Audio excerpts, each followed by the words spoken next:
All right, it says I'm going live. Oh, I'm live. All right, I'm officially live.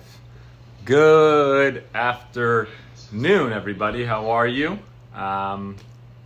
It is a beautiful Friday outside in Los Angeles, and I'm excited to. What are you drinking? Water. I was drinking water, staying hydrated. But I'm excited to talk today at 2 p.m. in just a few minutes with Mark Cuban, who's an amazing entrepreneur, business owner, business leader, Shark Tank host, Dallas Mavericks owner, and is such an absolute genius that I can't wait to talk with him and see what he's thinking about this current economic situation, about society as a whole. So if you have any questions to ask Mark Cuban, feel free to put it in the little question section here, and I'll try to get to them. But I'm really excited. I'm waiting for, here's my mom. She's to the live, even though she's in the room next door.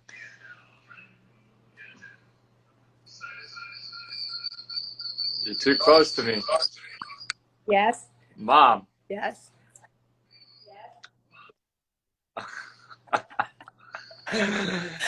Guys, you're getting too close to the room, and you're on the Instagram, and it's making it echo, I think. Okay. Well, I just want to come on there. Yeah, you're gonna come on here. So what are you excited to talk with Mark Cuban? I'm so excited to talk to Mark Cuban. I admire him as a businessman, as an investor. I want to talk to him about his dad, his family. I want to talk to him about how he grew up and what he's doing and how he's paying all the people who worked for the Mavericks throughout the season. You're telling me to go away, so I don't know. I'm trying. All right, we'll teach her how to do this later. Why don't you just come down here and we'll do it together. Okay. I hope all the people that are on Maria Shriver that normally watch our home together will come and join you at Patrick Schwarzenegger, where we'll talk to Mark Cuban, right? All right. Well, just come in here. I'm waiting for you. Fix your echo. I know. Sorry, that is my mom who's on the Instagram live from just about 20 feet away. So excuse us for that. Anyways, so we're really excited to talk with Mark Cuban, to get to listen to, dude, is she like in the kitchen? Yes, she was literally in the kitchen. Hi, everybody. I'm Patrick's mom. I'm Maria Shriver. Nice. Yeah. Everyone was wondering why there was such an echo, and I said you were sorry. trying to be on Instagram live with me from about 10 feet away, and I was trying to explain to you that's not how it works. Okay, so I learn something new every day. I'm excited to still be learning at my age. That keeps my brain healthy. I'm going to learn from Mark Cuban. I just learned that what I did was wrong on Instagram Live. So I'm a student. I'm here to learn, and I'm here to learn from Mark Cuban. I'm here to learn from you. Oh, great! I can't wait to learn from Mark Cuban. I know I'm a massive fan of Mark Cuban. It says, I'm here. See, you are getting good at and we cannot keep him waiting. No, we can't. No, he's like really busy. He's really important. Way busier than us. Oh, it says unable to join. Uh-oh. Unable to join. Oh, there it is. Now he's able to join. Phew. God, I almost had a heart attack. Mark Cuban was unable to join. What would we do? I don't know. We would have to talk about each other first. Hey, what up? How you doing? Good, man. Just chilling. Just chilling. Don't worry about the hair. It's everyone's going. What's up, Maria? How you doing? Thank you for joining us today. My pleasure. Look, I look like Eddie Munster. Hold on. No, you guys don't even.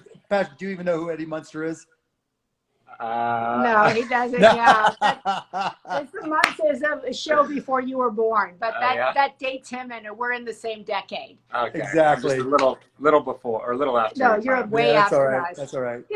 Well, thank you so much for taking the time to come on here and talk with us. You know, we've been trying to do these Instagram lives every day to talk with individuals that are utilizing their platform to find ways to give back and to help people during this time. It's a really tough time out there in terms of, the economy, society, so many different places. And you're someone that I've looked up to for my whole life from the business. So you're making me feel old again. Dang. Wow. Can you believe that? I've never seen him more excited to talk to anybody as he has whatever. To whatever. No, I have a very clear memory of first time I met you with my dad at a Laker game when like 15 years ago, so Oh. long ago. But yeah, anyways, it's great what you've been doing just in general and in life, but also in the last month since, you know, COVID and Corona has really started, and you've been kind of outspoken and you know, you were the first person to really come out and speak about your guys' employees from the Maverick standpoint. And, you know, recently you've joined the President's Council. Yes. And so we wanted to talk about that, start us off there, Sure. about what you're really doing on that. So they asked me to be on. They called me one day, like, we're doing this council. And I'm like, sure. So then they put me on the sports council. And I'm like, you got all these commissioners. You don't need me on the sports council. But they kept me on there, and we had a call, and it was kind of ceremonial. Everybody said, you know, we want to get this behind us. But to their credit, right after the call, they had somebody that they assigned to me who listens to all my suggestions and you know, things about getting the economy back open. And so they haven't really acted on any of them yet, but at least they're listening and giving me feedback. And so that's a good thing. But Mark, you know, what have your suggestions been to the president? That so I'll tell you the one I gave today. So I had a conversation with them today. And the big thing is, how do you open up? And I'm like, look, Right. You just can't open up retail stores because there's so many things that can go wrong. But you know, the way I would have presented it is not to open up, because that's the word that suggests that everything is getting back to normal, and it's not, and it shouldn't be, right? But what's worked for us is pickup and delivery, right? Which, you know, we're all ordering home. We're all trying to support local restaurants. We want to help them, you know, and so we'll order something online or call it in, and then we'll go pick up our food, or they'll deliver it hands-free, right? So I'm like, look, why don't you make that available to any company? If you're a hardware store and somebody wants to order something online, you need 3 hammers and some nails, right, to fix something at your house, order it, go pick it up, right? Or they can come deliver it and drop it off, you know, on your front porch or down, you know, at the door, whatever it may be. And so let any company who can do business that way, let them do it, because then you're not increasing the risk by opening up retail stores. And the guy I talked to liked the idea, but we'll see where it goes from there. You said that you thought the state, you know, opening up for business was a perception issue, that Right. you thought that they were using the wrong language. Right. You've also talked a lot about saying we need a vision for an America 2.0. What is that in your mind? You know, there's got to be some leadership. And right now, I don't think that's happening. And I think we're going through this reset. And really, I think it's going to be driven a lot by encouraging entrepreneurship. You know, like Patrick, your generation, what do you want to see? Because things that we've done in the past aren't going to be the same way we do them in the future. So by having, you know, really anybody of any age coming up with new ideas, new businesses that set us forward, I think we really need to be focused on America 2.0 rather than recreating America 1.0. Yeah, I think you might be just frozen. Are you frozen on our side too? Yeah, it's frozen on the other side too. Hold on. How can I reconnect here? I can X you out and reconnect you. Okay, let's do that. Hear him, but he's All right, frozen. I'll try it again. I'll take you off and reconnect you. One second. Okay, right when we're talking about America 2.0, which I actually really like. We'll try Mark 2.0 right now. Oh, very good. Yeah, you like that? I like that. Yeah, I like that a lot. I'm working on my Segues. hosting skill. Yeah, my segue skills. Yeah, that's very good. It's very hard. Yeah, people are saying Mark was blurry, so I'm sure Mark has the best internet. So we'll see. You think so? I think so. I hope he has really good internet. It's saying that it's That he's frozen. yeah, let's see. Anyway, what I think it's been good is that I liked that he said that they had a person assigned directly to him to listen to his ideas. It was kind of, I think, interesting that they haven't taken any of his ideas yet, but that he at least feels like he has somebody that will listen to him and can convey his ideas. That will work. What he was talking about will work for a lot of stores.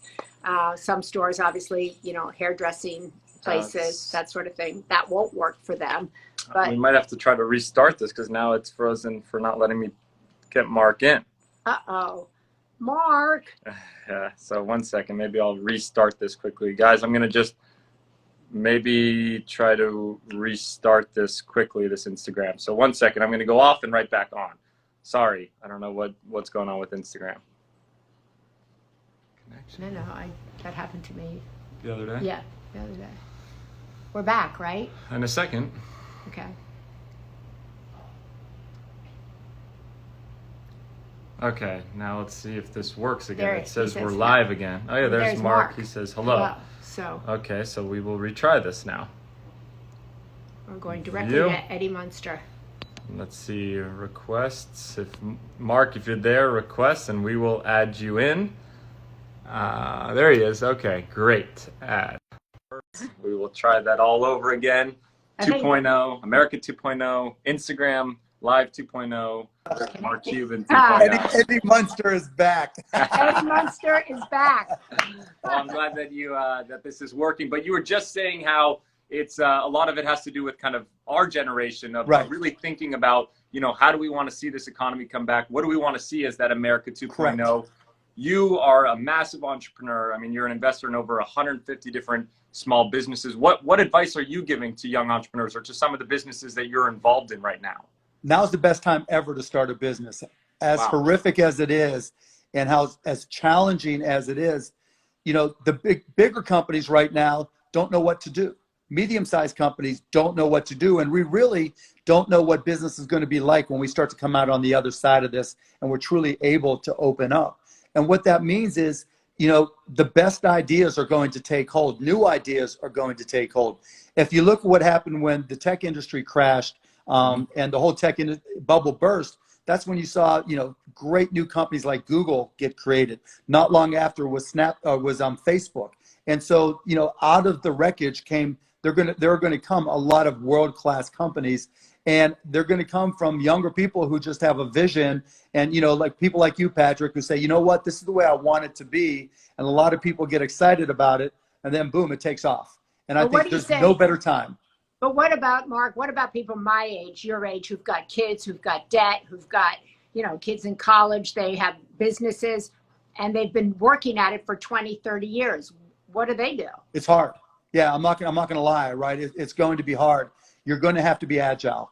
You know, as an entrepreneur and someone who's run business, look at the Dallas Mavericks, right? We're closed.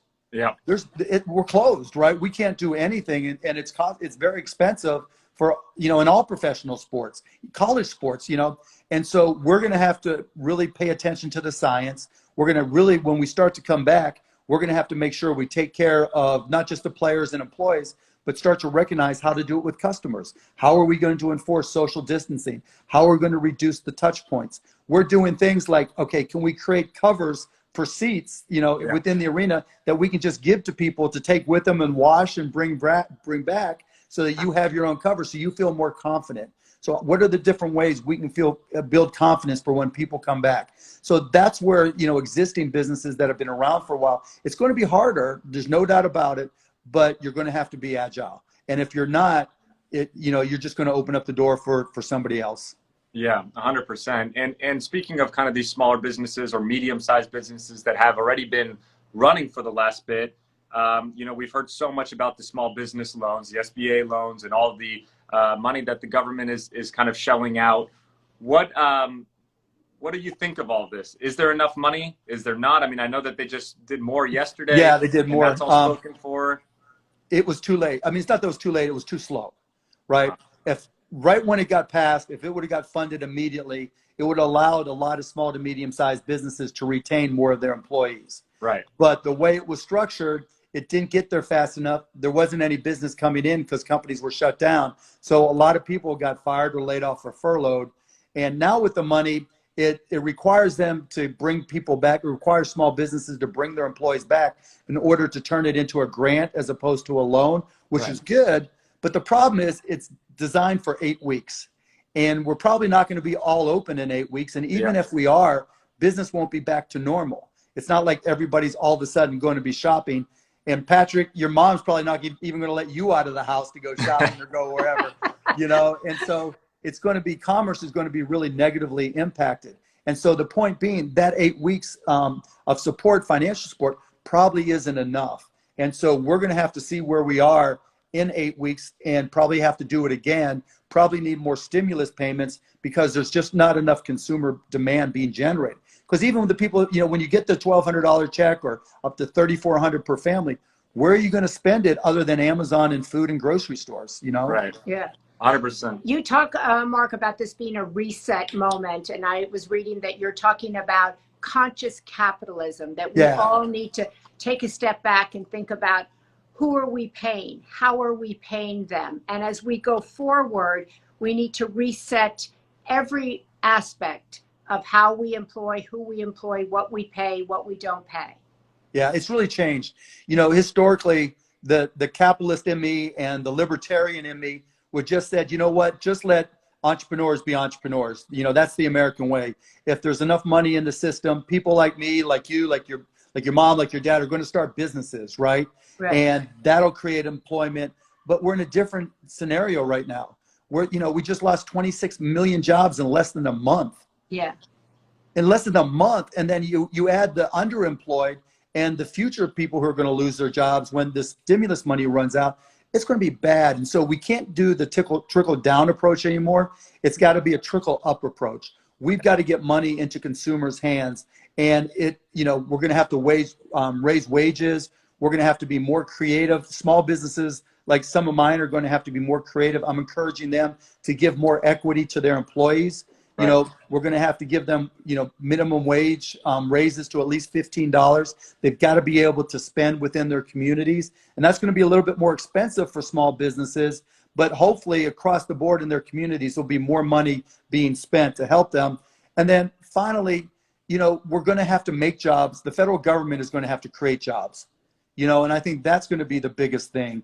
And where I've suggested to, and we talked about the council, where I've made suggestions is, first and foremost, we're going to need to hire a lot of testers and tracers.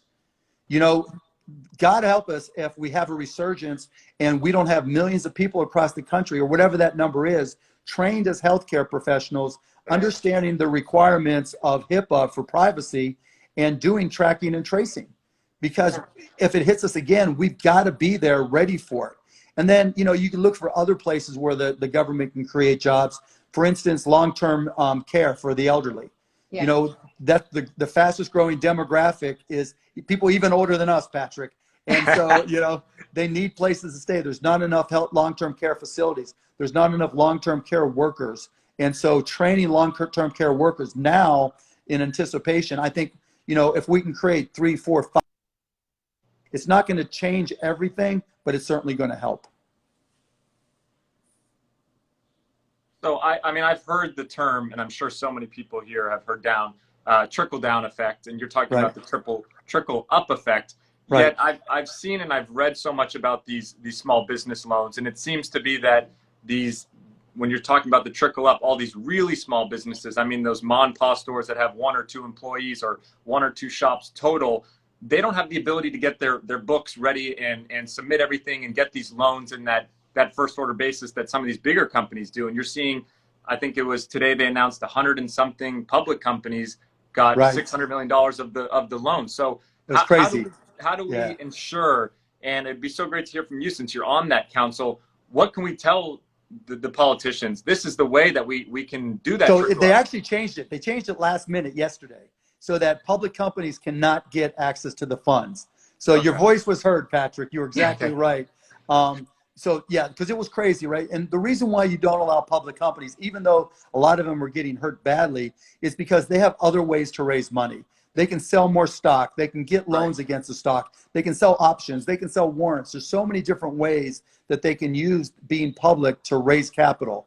And then there's other things. If you have a lot of assets, like some of the companies that I don't have control over, but I'm a significant investor, we got crushed. We're in the entertainment industry, and we got crushed. And some of the other partners wanted us to apply, and it was just like, no, we can't, right? Because we have enough assets to support our companies, and there's other people further down the food chain, if you will, that just don't. And let me just tell you, and it's not just the small mom and pop businesses, independent contractors. If you do video, if you work as a bartender at weddings, you're a wedding singer, whatever it may be, they made it harder for independent contractors to apply for the funds. So it's going to be really interesting to see if this latest bunch of money that just came in today, if more of that goes to independent contractors, because they're not eligible for unemployment, and they're not eligible, or it's difficult for them to get the PPP money. So they're caught in no man's land, and that's horrible.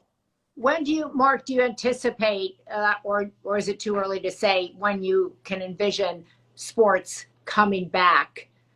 With no fans, I mean, I don't want to put a date on it, but whenever it's safe. You know, I think we have a moral obligation to play whenever we can, just made for television, right? It was like the NFL draft was on last night, and it was awful, but it was still the NFL draft, and we wanted to watch, right? Yeah. You know, no one wants to stare at Roger Goodell that long, right? No one wants to see people in their houses that much. But when we're starting to get games, when we think it's safe, that's when we'll go back and start playing with no crowds. Who knows when that'll happen? But like I was saying, we have a moral obligation because we need something to cheer for. We need something to get excited about. You know, we need to talk about the Mavs kicking the Lakers' ass. We need to have, you know. I might end this again. Mark, I'm curious about, you have 3 kids, and I've read about you that your parents, neither of whom went to college, but really stressed to you and your siblings hard work and education, and that you've also said you don't want your kids to go around thinking they're going to be successful because they're Mark Cuban's kids. Right. That's exactly what are you telling them about this moment, about building resilience, about work ethic? That's a great question. How is this moment going to shape them? Yeah, I mean, first, you know, we try to give them context. I'm Jewish, and, you know, my grandparents came from Russia because they had to. It was either leave or die, you know, and when you put that in context, we have it easy, right? I mean, you look around here, it's really, really easy.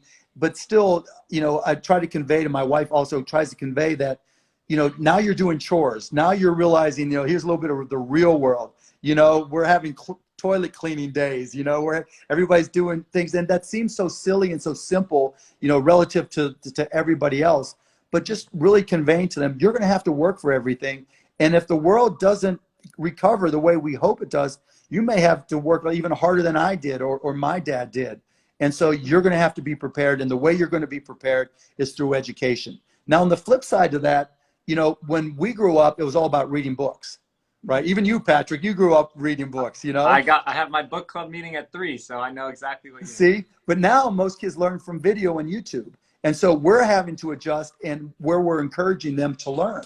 You know, so when I talk to my son about business, he doesn't watch Shark Tank on television. He watches the clips on YouTube, and he learns differently, you know. Same with my girls. So just learning in a different way. And so we as parents have to be a little bit more accommodating and adjust as well. But it's still that same underpinning that knowledge is everything, and, you know, enjoying learning is just as important, because you're going to have to figure things out for yourself. We're not going to be there for you forever.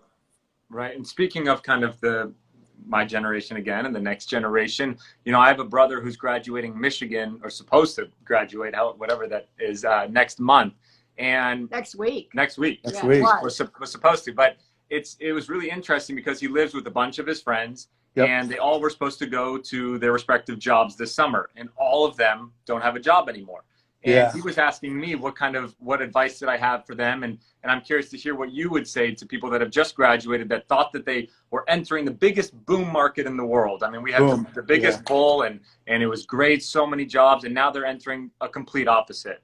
What do you recommend for them to, I know, continue to learn? Is that go and get that? So first of all, you got to recognize the most important thing. The number one question you will definitely be asked in your next interview is, what did you do during the pandemic of 2020? Right. Yeah. What did you learn, right? What is it about you that changed? What is it about you that you think that you can contribute now that things are different?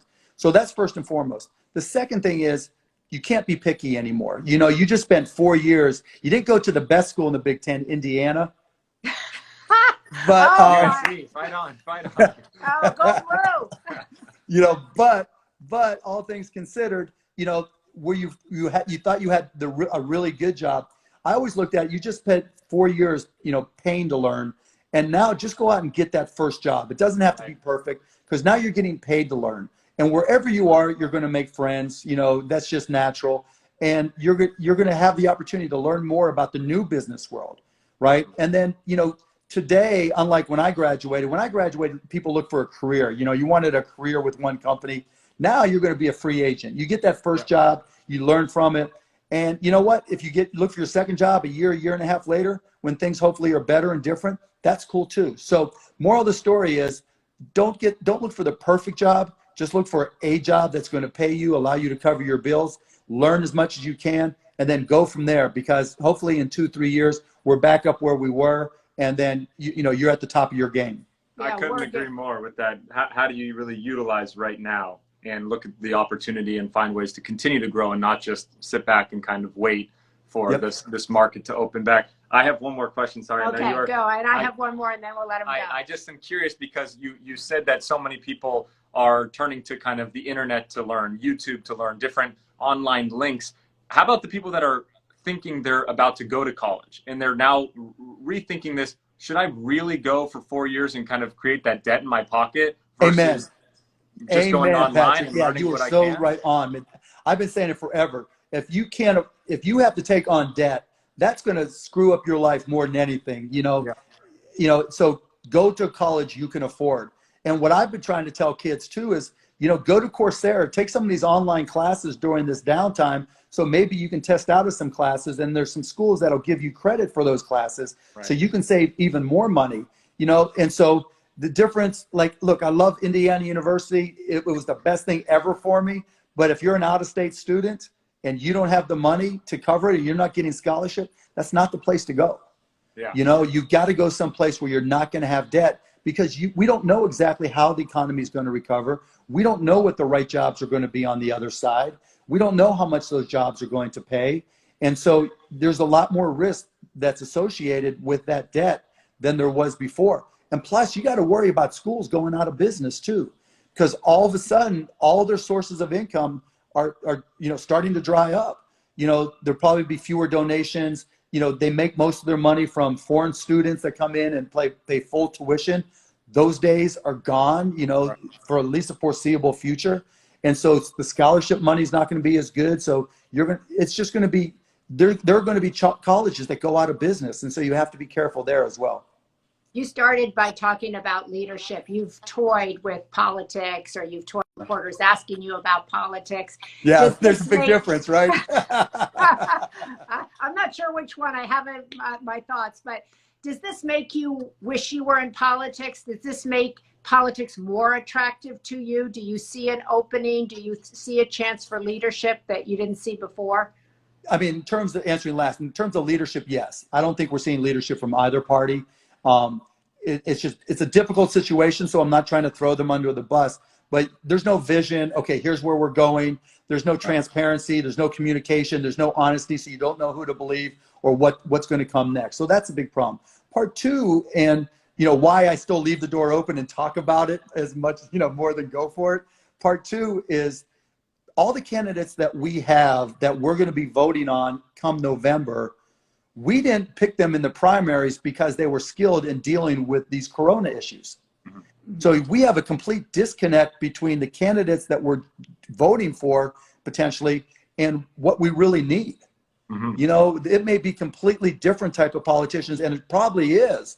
And there's nobody among the ones that I would be eligible to vote for that are really standing up and giving me confidence. And so that creates a problem as well. So there's still so much that can change between now and when the deadlines for filing are.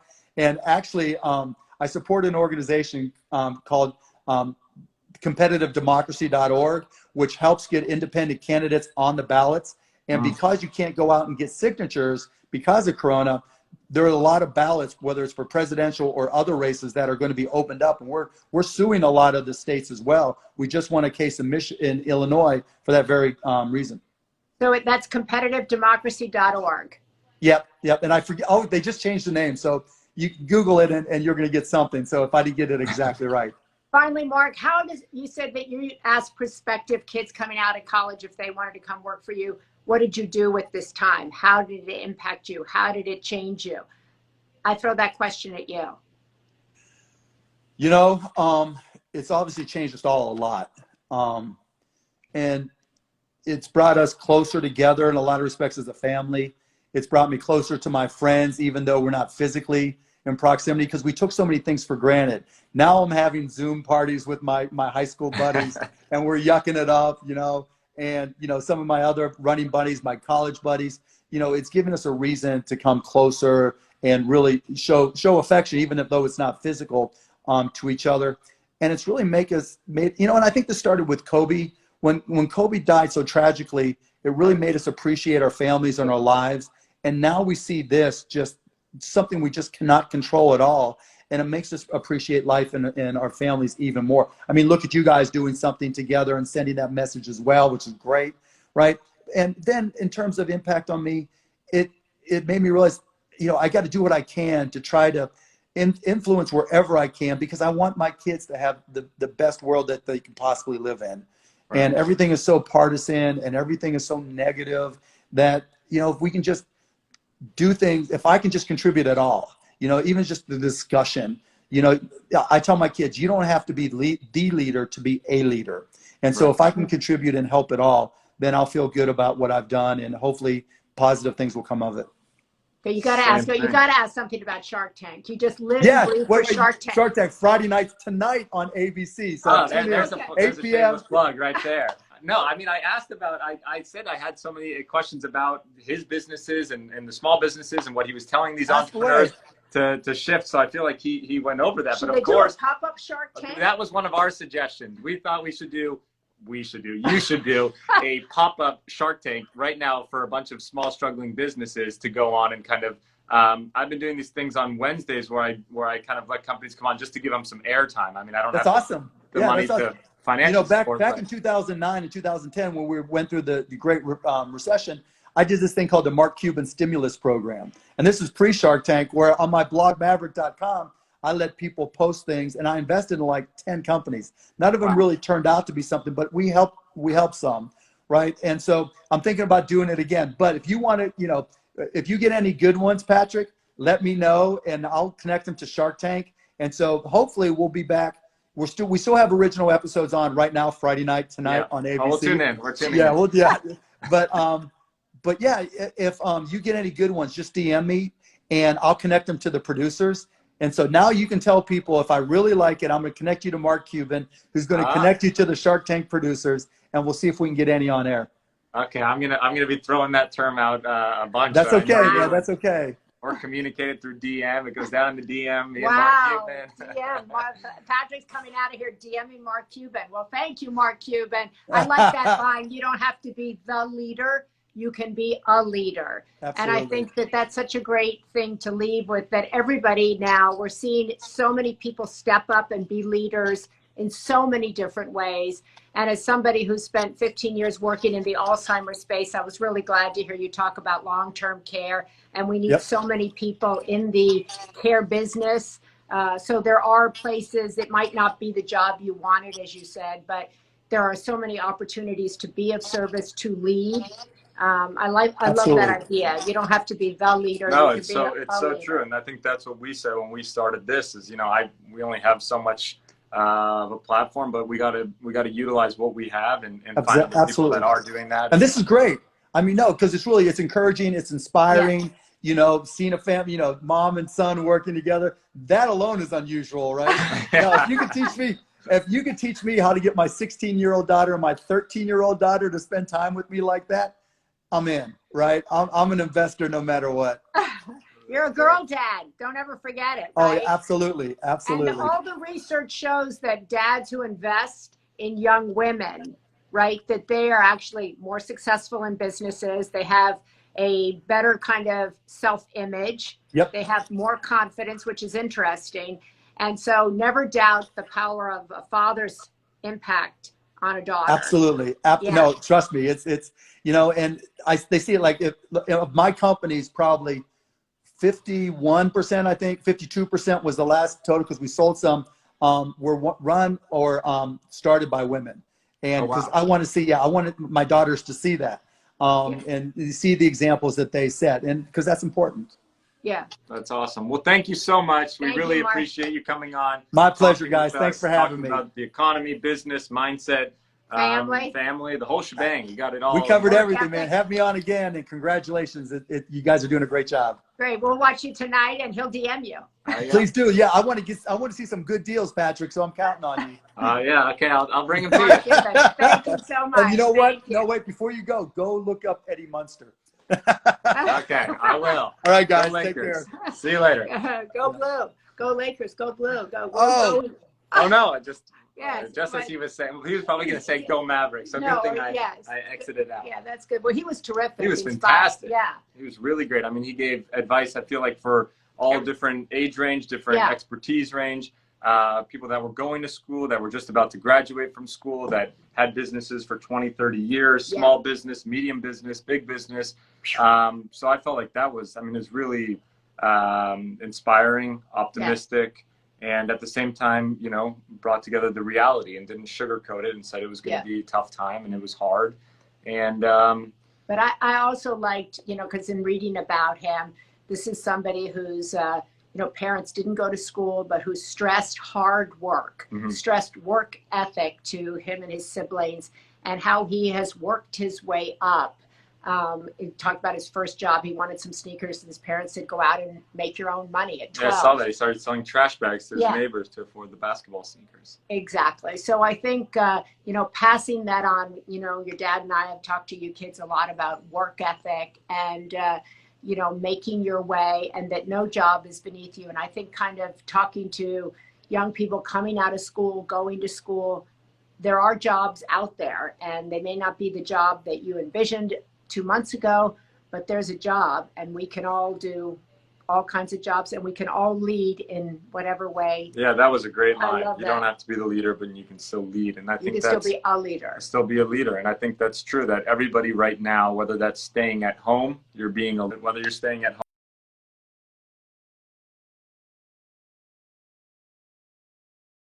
home, you are being a leader, whether you're financially donating, whether you're sharing on social media what other people can do, whatever that is, you're finding a way to lead and to help other people, to impact people. So that's what we're trying to do with this Instagram Live, continue to talk with people that are doing that, try to do it ourselves in our own way, and hopefully continue to bring optimism, tips, and tools from some of the world's best leaders. So thank you guys for... We call them the helpers, the healers, and the cultivators of hope. And there you go. We're all one of those things. Well, thank you guys so much for watching. I'm Patrick Schwarzenegger. This is my And I'm amazing Maria mom. Shriver. And thank you guys for watching. This will be saved on the story for the next 24 hours, and then it'll be up on my YouTube, so you can go and watch it. And people should DM you their business ideas. Yeah, if you have business ideas, I guess now I'm going to go down in the DMs with Mark Cuban. So if you got some business ideas, continue to reach out, and I'll pass them over to him, I guess. Okay. Thanks a lot, and have a God bless good weekend. Thank you guys. See ya. Okay, have bye. a great weekend. Stay safe.